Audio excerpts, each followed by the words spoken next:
Hey everyone, welcome back to the 6.5 Summit. I'm Daniel Newman, one of the hosts here at the 6.5. It's day one. We're in the AI track. It is a red hot conversation starter, probably the most surprising trend of the year. Not that AI was surprising, it's just been surprising how fast it's taken off since the ChatGPT boom of late 2022. And now it is all the rage. It's all we're talking about. And our next guest is Dave Wright. He's the Chief Innovation Officer at ServiceNow. And we're going to talk a little bit more about innovating in the AI age. Dave, welcome. First timer, 6.5 Summit. Super excited to have you here.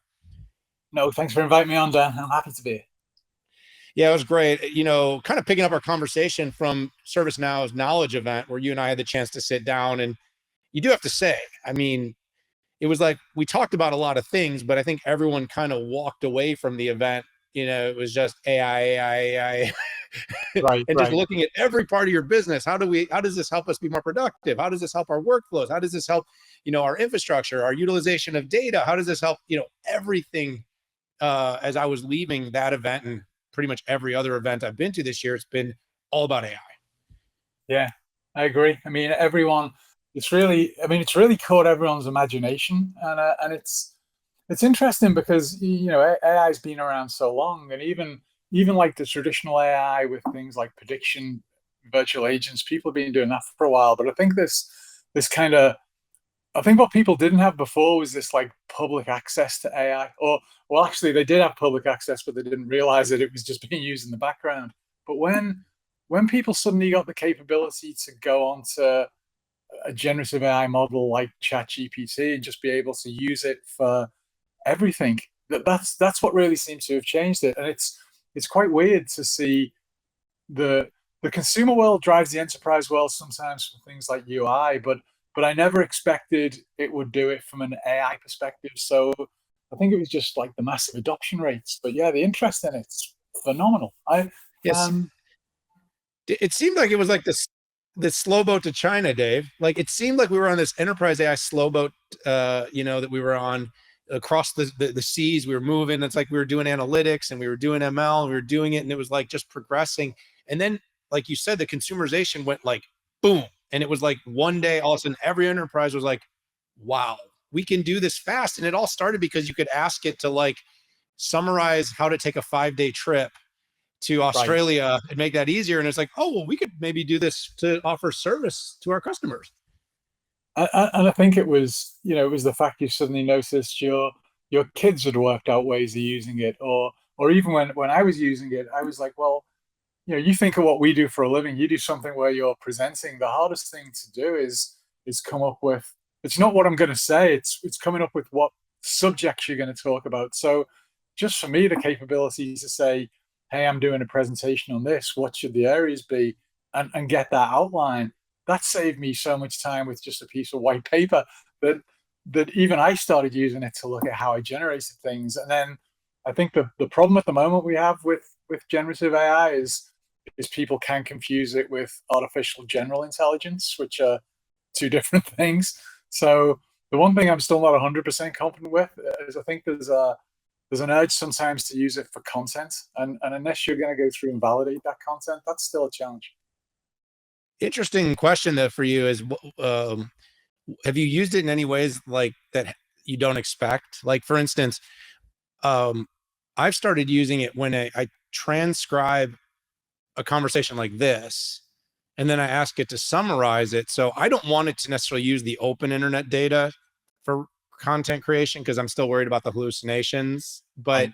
when I've provided the transcript and then I just take it and I drop it into an LLM like ChatGPT or Bard, and then I say, summarize this 15-minute conversation I had with Dave Wright, it does a really killer job. I mean, I can't believe how easy it is and how much time it's saved me. Like that's now. Have you found any like kind of killer app for you that you Yeah. found that you're using?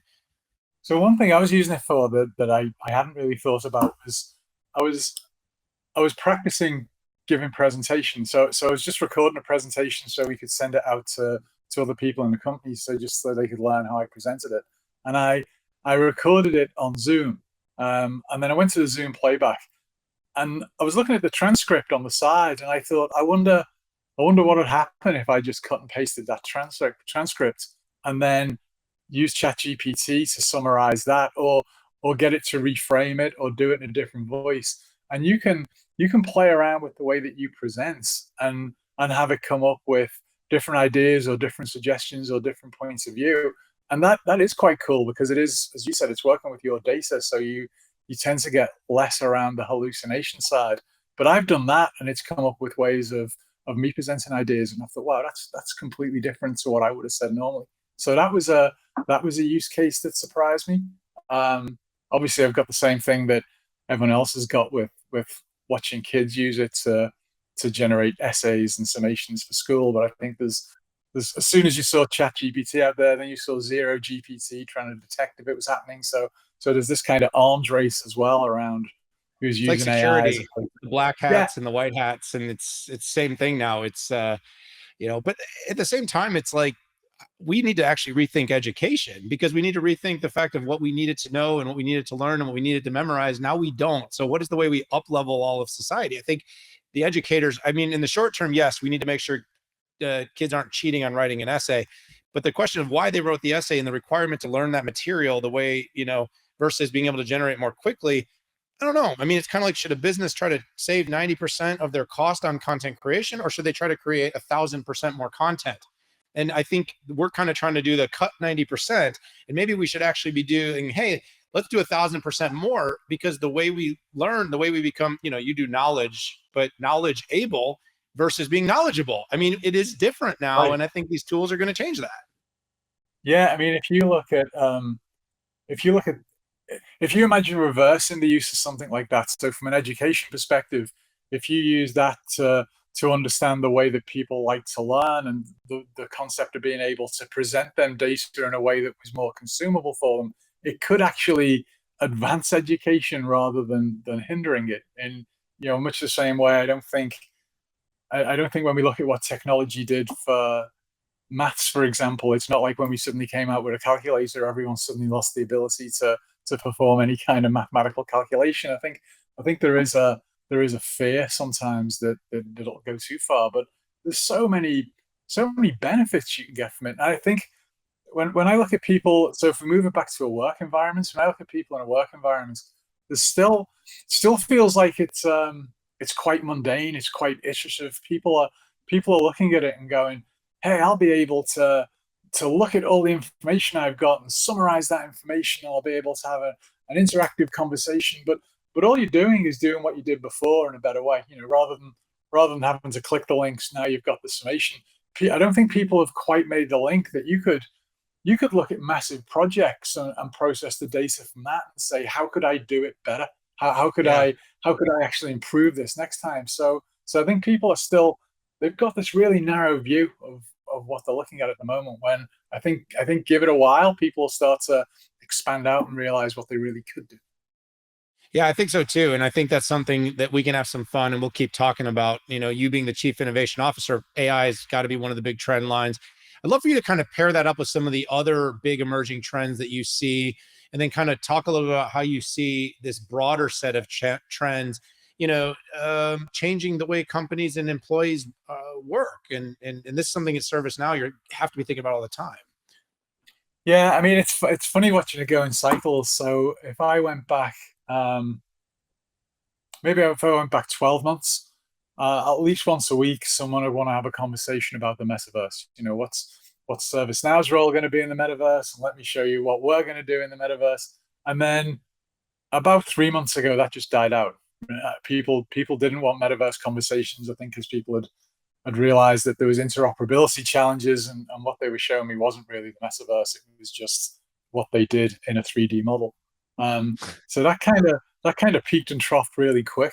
I have a lot of conversations coming up now around the world of IoT, and that's this kind of concept as well, where people are taking things more towards the business. A lot of people used our software to reduce bottom line costs. It was, hey, how do I optimize? How do I automate? Now it's like, well, what could I actually do to do something that drives revenue for the company? So if I can if I can look at the if I can look at the events from a server and predict if it's going to fail, that's interesting if your job's managing servers. But if I can then take that same technology and apply it to a welding robot in a car plant and predict if some kind of production device is going to fail, that production device being out of commission costs them money. So it's a completely different value proposition. So seeing more and more conversations now around what can we do from an IoT perspective? How can we manage that? How can we use that data?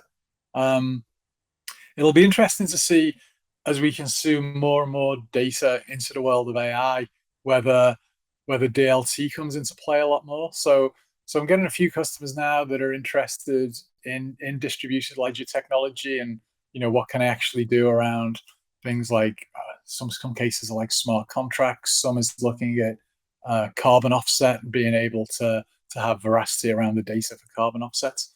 So so distributed ledger technology could be interesting as we start to see more distributed systems going out there. Um, and the other thing, this is cyclic. This comes up all the time as well. The other thing that comes up is AR and VR. So I think VR got a lot more interest when the metaverse came out, but I do see more and more people now starting to talk about the application of AR in the workplace to be able to use augmented reality in everything from field service to being able to get real-time prompts about data. So AR seems to be coming up again. I suppose Apple's on that train now with its new glasses that it's providing. Not going, I suppose if you went all the way out, then what's going to change the world? You could go into quantum compute conversations, but I'm not at a level with customers with that where they're talking about what's the impact of quantum compute going to be, because I suppose you're 7 years out on that. But a Yeah. lot of different areas that people are interested in. Yeah, we've got some interesting segments here on the 6.5 Summit with some leaders from companies like IBM on quantum. So definitely, if you are interested in quantum, check that out. But I do think there's a lot of converging in those different things you talked about, like ambient data, metaverse, AR. I know you said distributed ledger. I think people used to call that blockchain. I don't know if that's if we've gone away from that because it kind of got poo-pooed a little bit, and when everything in crypto and block, it all got mixed up and it got conflated, and then we stopped talking about the smart contracts and we're just talking about altcoins. And problem was a lot of that during the kind of frothiest time, it just got all mixed up. But like, I look at things like generative AI and distributed ledger slash tokenization, and saying like, well, I think a lot of companies are going to want to token their proprietary data because people are going to be getting it out of systems, and we're not going to want people to then drop it into large Right. language models and then be training publicly available databases with your proprietary data. So you need some way to shelter that off and make sure it's been encrypted if it gets dropped. So I see technology like that all coming together, but it's like it's still a little bit murky. Your CEO, Bill McDermott, someone I've gotten to know well and respect very much, had a great keynote. It was one of the most rip roaring keynotes I've seen in a long time. Um, and he was really, really focused on the CEO. And this is something that, I walked away with a thesis that, the CEO CIO partnership is going to be more critical than ever before. And the fact of the matter is it used to be kind of the CEO's closest partners were the CFO and COO. And that's kind of what it was always Right. known. But now the IT, where ServiceNow was its legacy way of describing it might have been like it was like the ERP for IT, but now it really is the workflow for the entire business. And Bill's really, was really kind of communicating, look, the CEOs are asking for things that we can do. And Right. there's a disconnect though between the CEOs and IT departments in terms of getting that done. Talk a little bit about kind of how companies can start to unlock that vision of the CEO through the capabilities that you're building at ServiceNow. So I think the relationship, it's interesting watching that relationship change. And I think one of the drivers is that you do see this convergence between IT and the business. In the past, IT was like a shared service that supported whatever the business was. But now, even just going back to the examples we were talking about before, if someone's in a manufacturing process and they're heavily dependent on IoT, all of a sudden they need things to be on the network. So they're starting to look to IT to say, well, you're the network guys. Where's the overlap here? Or I was on a call right before this with a bank in New York, and they were saying the same thing about AI. All of a sudden, the business is like, well, why haven't I got generative AI now in the company doing this? And again, it's that glance over to IT saying, hey, this feels like you guys should be getting involved in it.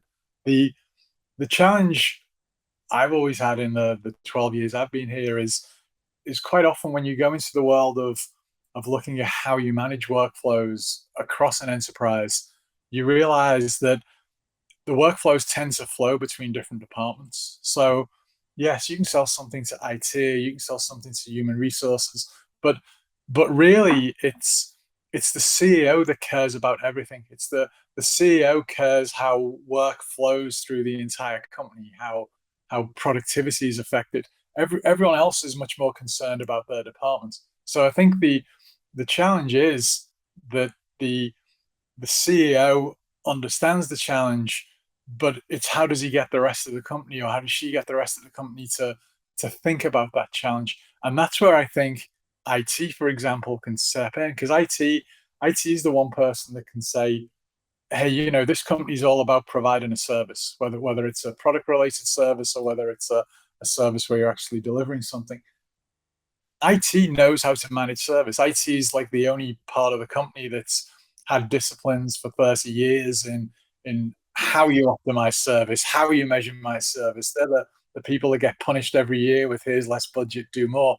So why wouldn't you be able to take some of those concepts and just take them to the rest of the enterprise? Say, hey, this is how we manage demand. This is how we manage projects. This is how we produce services. This is how we support services. That's applicable in any part of a business. And now I think, to go back to what Bill was saying, perhaps now is the time where the CEO is prepared to give the CIO enough air cover to say, hey, step up and tell everyone the story and let's see what we can do from a business perspective.